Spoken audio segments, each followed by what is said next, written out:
हाँ जी, ठीक है, कर रहे हैं। हाँ जी, हो रहे हैं।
हाँ, ये इस तरीके इनकी गंदी सोच इन कई लोगों की है कि आप करवाओ, आपसे मनोज खुराना जी मिलेंगे।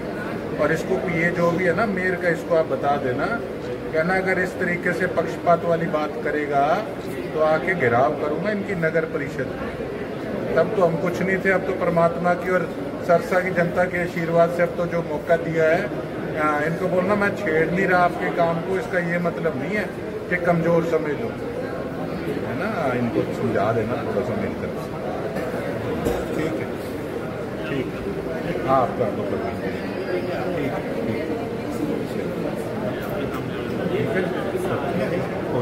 हो जाए, आपको कह दिया ना, कर दे, बढ़िया आदमी है। आपने देखा कि पिछले 15 साल में एक बड़ी मायूसी हमारे इलाके में थी। जनता कहती थी कि कोई यहाँ पे वाली वारिस ही नहीं है, कोई सुनने वाला ही नहीं है। उनको महसूस ही नहीं होता कि कोई एमएलए पिछले समय में थे या कोई और पॉलिटिशियंस कोई औहदे पे थे। तो एक लोगों को हौसला भी देने के लिए कि चिंता मत करो, हर एक व्यक्ति की, जो जमीन से जुड़ा हुआ व्यक्ति है, हर एक व्यक्ति की, जिसको ये नहीं पता कि एमएलए आखिर होता क्या है, क्या काम कर सकता है, तो हर व्यक्ति की यहाँ पर सुनवाई होती है और मेरी तरफ से पुनर्प्रयास होता है कि हर व्यक्ति का यहाँ पे समाधान हो।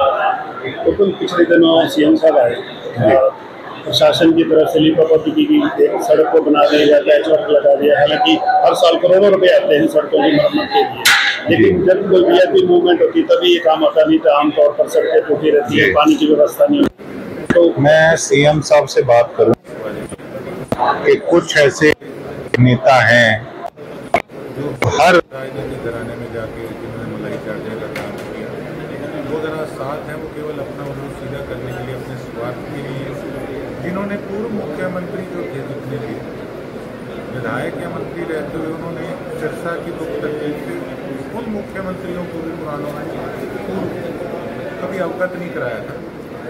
तो ऐसे लोगों से बचे। मैं उनके सीएम साहब के संज्ञान में ये चीज़ लेकर आऊँगा। और दूसरी, मैं आपके चैनल के माध्यम से एक सिरसा के प्रशासनिक अधिकारियों को एक मैसेज देना चाहूँगा कि जो मैंने लेटर डाले मेरे इलाके के विकास के, वो काम जल्द से जल्द सिरे चढ़ाएं और मुझे उसकी अपडेट दें। अगर हमारा काम दिया हुआ नहीं हुआ तो तैयार रहें। मैंने रिमाइंडर लेटर भी भेजे हैं, फिर भी काम नहीं हुआ तो इस बार रोज़ की जो मेरी अपनी तरफ से कार्रवाई है जो चलती है वो तो चली रही और वो चलेगी। उसके साथ साथ विधानसभा के अंदर भी बाकायदा नाम लेके ऐसे कुछ अफसर जो आज और राजनीतिक लोगों के बहकावे में आके काम कर रहे हैं, उनका नाम लेके उनको बताया जाएगा विधानसभा सेशन में वो कितने निकम्मे हैं और उन पर कार्रवाई। सोमवार को लेकर हमारा परशुराम चौक से लेकर अम्बेडकर चौक तक अब आगे राशन चावल की किताब तो दुकानदारों को काफ़ी दिक्कत का सामना करना पड़ता है। इसमें क्या कर सकते हैं, 3-3.5 महीने जो मैंने अपना काम किया, मेरी एक सोच थी, मेरी एक प्लानिंग थी कि कैसे काम किया जाए व्यवस्थित तरीके में। लेकिन ठीक है, सिरसा को, जनता को शायद वो काम नहीं पसंद आया, उन्होंने जो चुना उसका भुगतान आज जनता कर रही है। लेकिन मैंने अपनी तरफ से बात करी थी जिला परिषद के अधिकारियों से कि और भी जो शहरों में काम होता है केवल सिरसा में थोड़ी, कि तुम हर चीज़ को एक गंदे तरीके से खलारा डाल के काम करोगे। अरे जितनी पाइप डालनी है, लेकिन रात को करके उतनी पाइप डाल के उसके बाद उसको पक्का करके सही ढंग से रातों रात उस पर सड़क बनी हुई।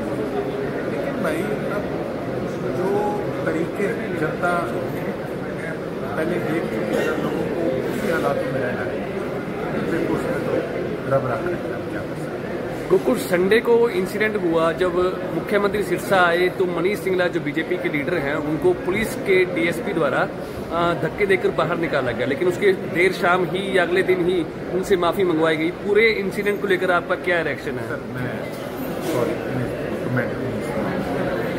अच्छा, मुख्यमंत्री सिरसा आए, साइक्लोथीन यात्रा को उन्होंने रवाना भी दिया और संदेश भी दिया नशे से मुक्त रहने के लिए पूरे हरियाणा को नशा मुक्त करवाएंगे। क्या आपको लगता है कि असर कुछ पड़ेगा?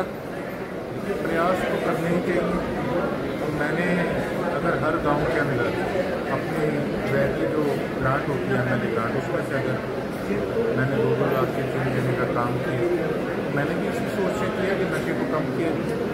जो भी कदम इस दिशा में जो भी रखे जाएंगे, मैं तो समझता हूँ कि वो नशे को खत्म करने के लिए अच्छा स्टेप है। आपको लगता है कि नशा मुक्ति के अंदर और कौन की जरूरत है? भाई साहब, सबसे बड़ी दिक्कत तो वो है जो मैंने विधानसभा सेशन के अंदर भी उठाई थी। मेरी ड्रग इंस्पेक्टर से भी मीटिंग हुई थी। कुछ ऐसे नशीले पदार्थ हैं, कुछ गोलियां हैं जो NDPS में नहीं आती, और जब वो पकड़े जाते हैं साथ के साथ छूट जाती है, उससे उनके हौसले और बुलंद हो जाते हैं। तो मैं तो एक आपके चैनल के माध्यम से एक बात जरूर कहना चाहूँगा। आपने मेरे विधानसभा सेशन की स्पीच सुनी, वो लगाकर और मेरी आज की इस मांग को लगाकर आप हाईलाइट जरूर कीजिएगा कि अगर मुख्यमंत्री साहब इन सभी मेडिकल नशों को अगर NDPS में लेकर आते हैं, तो मैं ये समझता हूँ कि ये सबसे तगड़ा स्टेप होगा हमारे हरियाणा के युवा पीढ़ी का। बीजेपी के कुछ विधायक कहते हैं कि हमारी सरकार में सुनवाई नहीं होती, यहाँ तक कि मंत्री भी कह चुके हैं कि सरकार में सुनवाई नहीं होती। आप अधिकारियों को लगातार टच में रहते हैं, तो क्या आपकी सुनवाई होती है, काम होते हैं आपके? देखिए, ऐसा है, हम लोग जोर लगाते हैं, हम फीडबैक लेते हैं, और लोगों को भी बाकायदा मैंने आपको मैंने वीडियो डाली कि केवल ये नहीं कि आप फ़ोन करा के चले गए। मैं क्षमा चाहता हूँ, मैं समझता हूँ कि लोगों को दुख तकलीफें होती है बार बार आने में, लेकिन कहीं ना कहीं एक सिस्टम ऐसा हो चुका है कि अफसर जो है वो अपनी मनमर्जी करते हैं। तो कहीं ना कहीं हमें फॉलोअप लेना पड़ता है, और फॉलोअप लेंगे तो कहीं ना कहीं प्रशासनिक अधिकारी जो काम करना नहीं चाहते वो भी मजबूर हो जाएंगे, और तभी काम होगा। काम कराने के ढंग को भी बदलना होगा।